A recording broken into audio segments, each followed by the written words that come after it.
Creative Continuity. We bring the convention to you. Hi, I'm Mark Aronoff here at New York Comic Con, and I'm with Robert Venditti. XO Manowar was my first monthly series that I did. It's a story about a 5th century Visigoth growing up in the ancient Roman Empire. He gets kidnapped by aliens and taken into space. And he escapes with their highly advanced suit of battle armor when he returns to Earth because of time displacements to modern day. So he's at the same time the most primitive and the most technologically advanced person on the planet. So a lot of his conflicts are derived from applying his 5th century aesthetic to the modern day. That's interesting, so he's basically stuck in the past. Right, but he's in the present, yeah. So really it's kind of looks at a lot of different things. One of them is like heroism, you know. For example, if you watch a movie like Braveheart, which is a very famous, very popular movie. Yeah. And you see the scene where he mails the head of the king's cousin to the king. And as viewers, we're like, oh yeah, go get him Braveheart. Yeah. You know? But if somebody would do that today, that would be like, you get prosecuted for war crimes, you know? So how does the nature of heroism change? You know, Eric comes from the 5th century where heroism was one very specific style of behavior. Now in the modern day, that's evolved into something quite different. He wasn't there for the evolving of that. You know, he went into space and came back, and the whole world was different around him. So how do his ethics and how does he as a character evolve to fit in with a modern society without losing the core aspects that make him who he is? And how do you think he is feeling about being stuck in the present and not being able to get back to his own time and interacting with the modern people with his... Sure, yeah. We just did the 29th issue and then the 0, so we've done 30 issues of the series so far. Yeah. And you know, he's transitioned. You know, he started out, he was very confused, really wanted to go home, didn't understand where he was.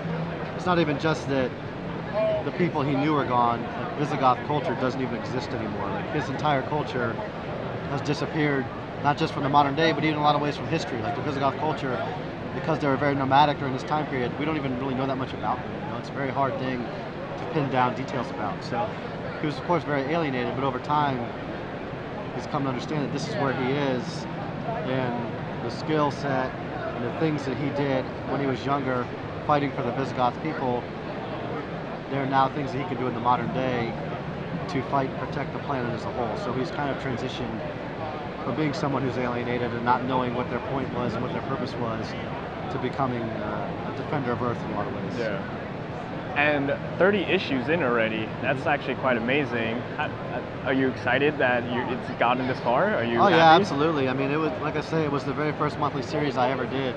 And so every issue that I do is a record in terms of how long I've been on the book, you know. I didn't know, not having done serialized comics before, I didn't know how long I would go for it. I mean, a year and I run out of ideas, 2 years, I don't know, you know. So we're 2.5 years in now. We already have the next year planned out. So it's one of those things that you're on the book until you run out of ideas and they fire you, you know. And so. Yeah.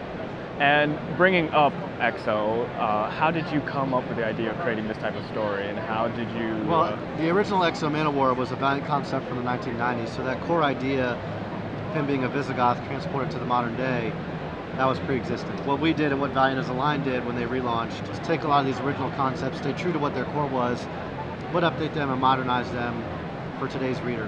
And so we expanded a lot of Eric's supporting cast, a lot of who his villains are, you know, change the nature of the kind of conflicts that he's forced to deal with, and do a lot of those things. So I'm working off an original concept created by Jim Shooter and Bob Layton, and just sort of building on top of it. I write Green Lantern and The Flash for DC, and I also have a intermediate reader children's novel series with Simon & Schuster. Oh, okay. My first one will be out in June of 2015. And it's called Miles Taylor and the Golden Cape is the name of the series. The first book is Attack of the Alien Horde. This has been Creative Continuity at New York Comic Con, here with Robert Venditti. Thank you very much, Robert. Thank you, man.